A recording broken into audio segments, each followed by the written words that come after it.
I'll be speaking about an NYPD sting involving a Bonanno Lucchese gun ring. Before I begin, I'd like to reiterate something that I've mentioned in the past.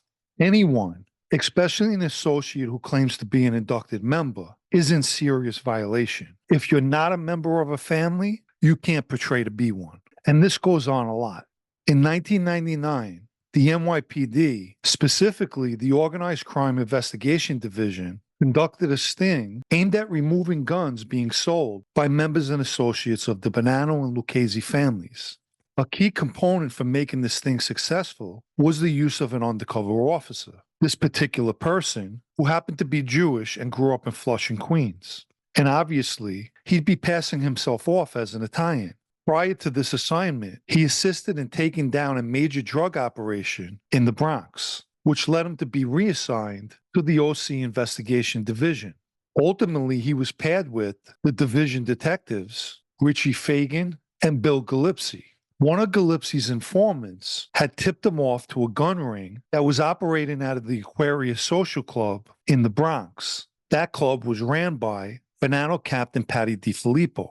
Gillespie set up a meeting between the undercover and his informant in January 1999. After a brief discussion, the informant agreed to begin introducing the undercover. To ensure his new background as a street guy was credible, any department records with him were wiped clean, and in its place, he was given a criminal record, as well as a driver's license with the undercover name that he'd be using, which was Vincent Spinelli. They also secured him an apartment, as well as a business with a warehouse, which was stocked with counterfeit watches, jewelry, and clothes. His wardrobe and jewelry was borrowed from the evidence unit.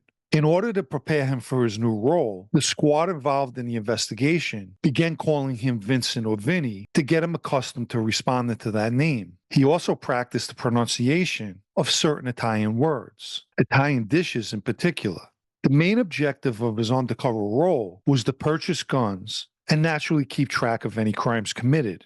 One of the first guys the informant introduced the undercover to was John Donnadio. John is someone I met in or about 2011, and I was introduced to him by Anthony Guzzo. While in federal prison, John became friendly with Anthony's half-brother, Vito. John Donnadio suggested that they meet at Satin Dolls, a New Jersey strip club. The reason for the meeting was the undercover would be selling him a few counterfeit Movado watches. The undercover's initial observation of Donnadio was that he wanted to be the center of attention. Conversely, he would say Patty DiFilippo was more reserved and careful. In very little time, he began hanging out with all these guys, visiting strip clubs like Lace in Manhattan and Sue's Rendezvous in Mount Vernon. He also joined them for dinner and lunches in numerous restaurants around New York. He would state besides the talk of business, there was no shortage of kidding around and laughter. One of the things that surprised him was despite a few surface questions, he was accepted into the inner circle without any type of vetting, and this was due to them being blinded by greed. He explained to them that he trafficked weapons and silencers and would buy whatever they could supply. In return, he sold them all his counterfeit items, which they obviously resold at a hefty profit. The undercover spoke their language, which was money, and he was making them all a lot of it. They all purchased watches, Cartier jewelry, and knockoff clothing. Most of these transactions would take place in parking lots. But his undercover role wasn't hiccup-free, like when Donadio's brother Andrew was beat up by a rival. The undercover joined them when they set up a meeting with the rival to seek revenge. That meeting took place in Yonkers, and he was in a car with Donadio and a few guys. And naturally, law enforcement was also present in case things got out of hand. But fortunately, the rival spotted the carload of guys and kept driving. Most likely, he thought he was just coming to meet Donnadio. The undercover stated that the beef was settled, with the rival having to pay $10,000 for the sin of beating up Donadio's brother.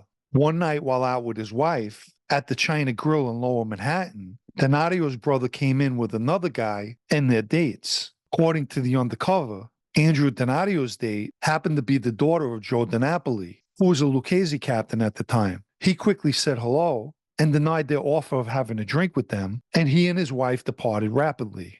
During a mob wake, he noticed everyone was making the sign of the cross, which with his Jewish background, he was clueless as to the proper way. So he quickly went in the bathroom and received instructions from Detective Fagan. When he approached the coffin, he noticed that the deceased, someone's grandmother, was wearing one of his counterfeit watches. One day he was called to a meeting with Donnadio at a Yonkers diner, and during that meeting, Donnadio went out of bounds and thought he was filming a scene from a mob movie. He told the Undercover, "You put this family before all others. Even if your daughter is sick in a hospital and I call you, you have to come, no questions asked. You're with me. You're my dog for life. If I go to jail or die, you're still with me." I'm not sure what he means by if he dies, he's still with him. But anyway, he also explained that no other family could touch him without permission. And as per the rules, he was expected to kick up money to the bosses. In essence, Donnadio attempted to conduct a mock induction ceremony. The only problem was he himself wasn't an inducted member. So he was an associate inducting another associate into a family that he himself was only associated to. Pure insanity. The indictments came down in late 2001 and early 2002. In total, the Undercover purchased 240 weapons, which included handguns, shotguns, rifles, machine guns, silencers, and ammo. The Undercover would state, "We know that somewhere on that table of guns, we saved someone's life." Donnadio and his co-defendants were arrested and charged with guns and drugs conspiracy, assault and racketeering charges. A state indictment included enterprise corruption and charges for assault, kidnapping, and threats of violence. Every defendant, with the exception of DeFilippo, pled guilty to the charges. Let me quickly mention the super thanks icon that could be found beneath this video in the 3-dot dropdown for anyone who wants to show appreciation for videos like this. During a 2017 Lucchese Christmas party held at Bella Notte in Belmore, Long Island, Gambino captain Lenny DiMaria pulled me to the side and told me that he was putting John Donnadio up, meaning he was proposing him for membership. Donnadio at some point was chased by the Lucchese family from being an associate and was now staying around Lenny and the Gambinos. Lenny knew I was friendly with Donnadio and wanted to know my opinion of him. By this point, I had heard a few things from Anthony and other people regarding some of Donadio's actions, like the time he told the guy on the phone, "You're talking to a wise guy." Again, not true, because he was just an associate. But when I was speaking with Lenny, I didn't know that he had an imaginary induction ceremony with the Undercover. But it was obvious he had a history of claiming to be an inducted member.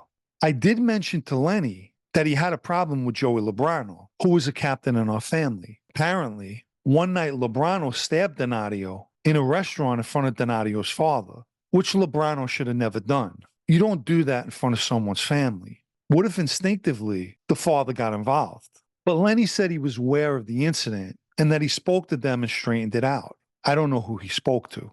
I basically told him that Donnadio was a good guy as far as I knew. You see, I was taught not to be the guy to knock a guy down and to let other people do that. Lenny thanked me when I was done. So on a final note of this story, the Gambino family now has a member who years ago not only inducted himself, but also inducted an undercover cop.